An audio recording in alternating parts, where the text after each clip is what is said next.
하이썸입니다. 최근 뉴욕타임스는 전 세계 수백 명의 감독들과 배우 그리고 영화 전문가들이 선정한 21세기 최고의 영화 100편을 발표했습니다. 수많은 명작들과 쟁쟁한 작품들이 이 순위에 등장했지만 그런 걸작들 중에서도 최고의 영화로 선정된 것은 바로 전 세계 관객들에게 대한민국 영화의 위엄을 제대로 보여주었던 봉준호 감독의 영화 기생충이었는데요.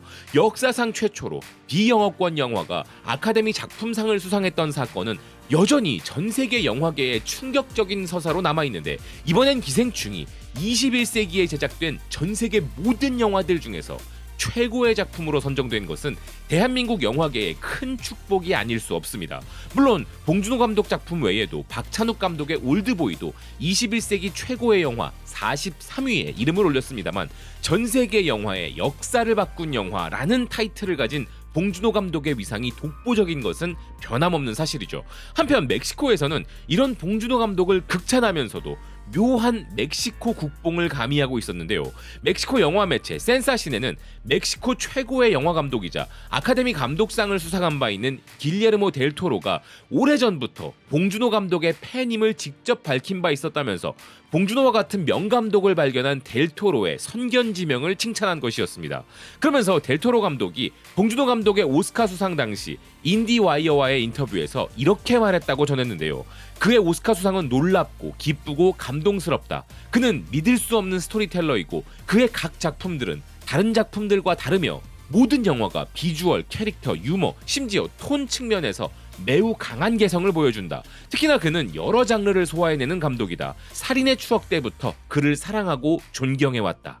이처럼 우리나라 영화는 봉준호 감독을 중심으로 전 세계적인 영향력을 발휘하기 시작했죠.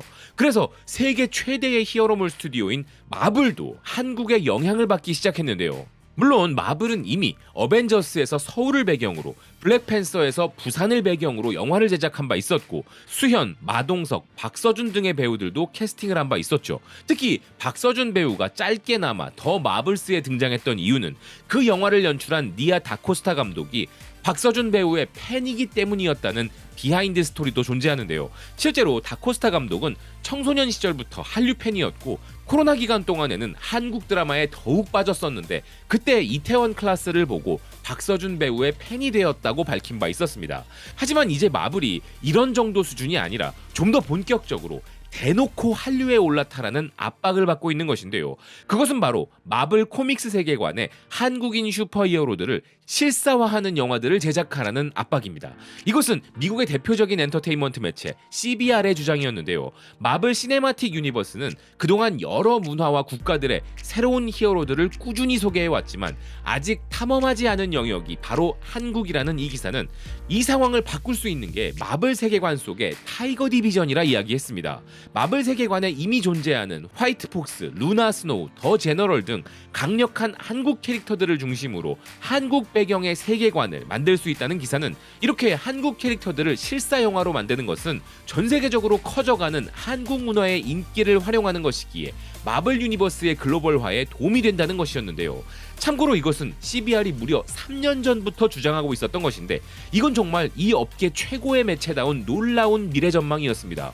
지금 실제로 넷플릭스와 소니가 K-팝 데몬 헌터스를 통해 한국형 히어로 세계관을 구축하여 전 세계를 휩쓸고 있으니 마블은 이제서야 CBR이 그때 했던 말 흘려듣지 말걸 이라면서 껄무새가 되어 있을 것 같은데요. 캐대언 외에도 무빙과 같은 드라마만 봐도 알 수 있듯이 한국형 초능력자들에 대한 전 세계의 관심은 매우 커져 있는 상태입니다. 이를 두고 브라질 최대 영화 매체 아도로 시네마는 한국형 슈퍼히어로물은 독창성이 부족한 마블과 DC에 대한 혁신적 대응이라 이야기하고 있었는데요. 실제로 마블과 DC에서는 너무나 실망스러운 작품들만 나오고 있다는 기사는 한국 슈퍼히어로 영화들은 그와 달리 신선한 대안을 제시하고 있다면서 한국은 히어로물에서도 혁신적인 스토리텔링이 여전히 가능하다는 사실을 보여주고 있다고 극찬했습니다.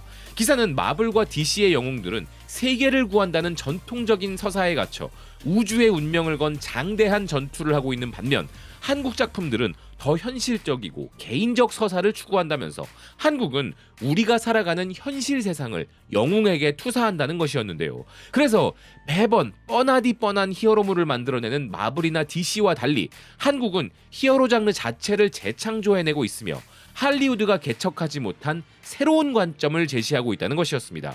너무나 맞는 말이죠. 우리나라는 히어로 캐릭터 하나를 이야기할 때도 영웅으로서의 면모만이 아니라 인간적인 부분에 집중하며 캐릭터의 서사를 풍부하게 만들어 감정적인 전달을 더 극대화합니다. 그러니 진부한 클라크 켄트나 브루스 웨인과는 전혀 다른 모습을 선보이고 있는 것인데요.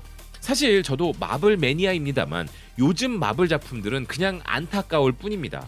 그들이 한국 히어로물의 서사와 강점을 좀 더 깊이 분석해보고 배웠으면 좋겠는데요. 그런데 이런 와중에 마블과 쌍벽을 이루는 또 하나의 거대 히어로 세계관을 보유한 슈퍼맨과 배트맨의 DC 코믹스가 한국을 100% 활용하는 한국 작품을 만든다는 이야기가 등장했습니다. 미국의 영화, TV 전문 매체 무비웹은 DC 유니버스 신작 드라마 시리즈에 가디언즈 오브 갤럭시와 미션 임파서블에 등장했던 배우 톰 클레멘티에프가 DC의 캐릭터 헌트리스 역할로 캐스팅될 것 같다면서 그녀가 한국인 혼혈 캐릭터로 등장할 것이라 소개했는데요. 기사는 DC가 현재 새롭게 개발 중인 TV 시리즈에서 클레멘티에프는 한국과 이탈리아의 혼혈인 헌트리스 역할에 관심을 보이고 있다면서 현재 개발 중인 이 프로젝트는 한국 영화 악녀의 정병길 감독이 각본과 연출을 모두 맡았다는 것이었습니다. 그런데 마침 이 헌트리스라는 캐릭터 이름이 K-팝 데몬헌터스의 K-팝 걸그룹 헌트릭스와 거의 유사하다는 점도 참으로 묘한 지점이죠. 이어서 기사는 이 드라마가 한국을 배경으로 촬영될 것은 물론 전부 한국어로 진행되는 한국 드라마가 될 것이라면서 이것은 DC 유니버스가 세계관을 확장하는 데 큰 도움이 될 것이라 이야기했습니다. 그리고 이 작품에 대해서는 가디언즈 오브 갤럭시의 감독이자 이틀 뒤에 개봉하는 슈퍼맨의 감독이며 DC 스튜디오의 공동 수장인 제임스 건 감독도 코멘트를 던져 크게 화제가 되었는데요. 그는 DC 유니버스의 새로운 방향성은 한국과 일본, 브라질에서 제작되는 글로벌 프로젝트라고 언급을 한 것이었습니다. 그런데 그 중에서도 가장 기대되는 DC 글로벌 프로젝트는 바로 한국 프로젝트라고 이탈리아 매체 유니타 TV가 보도했는데요. 기사는 현재 가장 화제가 된 프로젝트가 바로 한국을 배경으로 한 헌트리스라면서 2023년부터 이미 영화 악녀로 유명한 정병길 감독이 개발 중이라는 이야기가 나왔기에 실제로 이것이 가장 실현 가능성 높은 프로젝트라는 것이었습니다. 그리고 역시 이탈리아 매체답게 헌트리스라는 캐릭터가 이탈리아와 한국의 혼혈 캐릭터라는 부분에 크게 주목하고 있었는데요. 사실 2023년부터 제임스 건 감독이 배트맨의 아시아 버전을 만든다는 소식이 있었습니다. 그래서 이 작품의 연출을 맡아줄 한국 감독을 찾고 있다는 이야기도 있었는데요.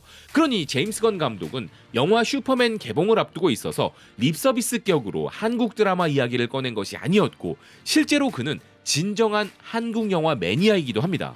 그는 과거부터 공동경비구역 JSA와 황해 등의 한국 영화들을 자신의 추천작으로 소개한 바 있었고 원래는 공포영화 감독으로 데뷔했던 감독답게 21세기 최고의 공포영화를 추천할 때도 한국 영화들인 괴물, 장화홍련 그리고 부산행을 꼽은 바 있었는데요. 게다가 자신이 생각하는 완벽한 영화 6편 중에 한 편으로는 봉준호 감독의 마더를 선정하기도 했습니다. 심지어 자신이 연출한 가디언즈 오브 갤럭시 3는 한국 영화로부터 큰 영감을 받은 것이었다고 이야기했는데요.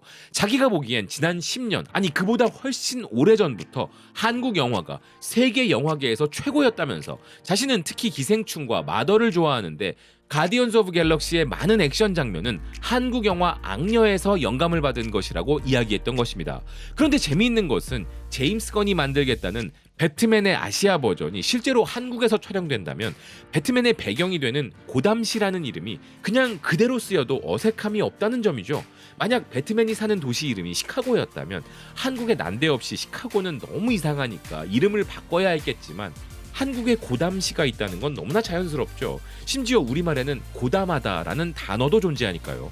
아무튼 그렇게 한국 영화 매니아인 제임스 건 감독이기에 그가 DC의 수장이 되어서 글로벌 세계관을 확장하는 데 있어서 한국을 최우선으로 여긴다는 말은 정말 진심으로 들릴 수밖에 없습니다. 한편 영화 악녀는 물론 주원 배우 주연의 영화 카터 등 액션 시퀀스에 있어서만큼은 독보적인 연출력을 선보였던 정병길 감독은 실제로 국내에서보다 해외에서 더 크게 인정받고 있기도 한데요. 이전에 본 적 없었던 놀라운 액션씬을 연출하는 그가 슈퍼히어로 액션을 만들어낸다면 어떤 장면이 나올지 기대가 될 수밖에 없는 것이죠. 게다가 과거처럼 어색한 한국 발음에 한국인 닮은 배우가 등장하는 말도 안 되는 할리우드 작품이 아니라 한국 영화와 문화를 잘 이해하고 한국을 좋아하는 스튜디오 수장이 한국 감독에게 각본과 연출을 맡겨서 한국 배우들이 등장하여 100% 한국말로 제작되는 DC의 한국형 배트맨 혹은 배트우먼을 만들겠다는 것이니 더욱 기대가 됩니다. 요즘 넷플릭스와 디즈니의 한국 오리지널 라인업은 정말 말할 것도 없이 화려함 그 자체이며 유니버셜도 한국 배경의 드라마를 제작하고 있는 상황인데 여기에 DC 스튜디오까지 한국 드라마를 만든다는 것이죠. 하지만 이것은 DC의 모 회사인 워너브라더스가 만드는 것이기도 하기에 그야말로 이제 전 세계 메이저 스튜디오들이 한국 문화로 도배되는 시대가 열린 것입니다. 늘 말씀드리지만 이들은 돈이 되지 않으면 관심을 두지 않습니다. 그들이 너도 나도 한국 문화를 배경으로 한국 작품을 제작한다는 것은 전 세계적으로 한국 문화가 지닌 현재의 영향력과 상업 가치는 물론 앞으로의 어마어마한 잠재력까지 그 모든 것을 증명하는 것인데요. 그러니 이제 서구 중심의 문화 사대주의 시대는 지나갔습니다. 최근 주라기 공원 신작 홍보로 방한한 스칼렛 요한슨은 김치 7종을 아침부터 먹는 것은 물론 명동에서 화장품 쇼핑을 했다고 하는데 그런 일들은 이제 더 이상 신기하거나 놀랄 일도 아니죠. 왜냐하면 우리가 그들의 명성에 올라타는 것이 아니라 그들이 한국의 물결에 올라타서 서핑하는 시대이기 때문이죠. 그래서 이제 도리어 그들이 우리에게 넌 한국인이니까 오징어 게임 봤지? 기생충은 당연히 봤지? 라고 역으로 묻는 시대입니다. 아직 안 봤다고 하면 놀라기까지 하죠. 그러니 이제 우리는 자칭이 아닌 전 세계가 인정하는 공식적인 문화 강국의 국민입니다. 시청해주셔서 고맙습니다. 또 뵙겠습니다.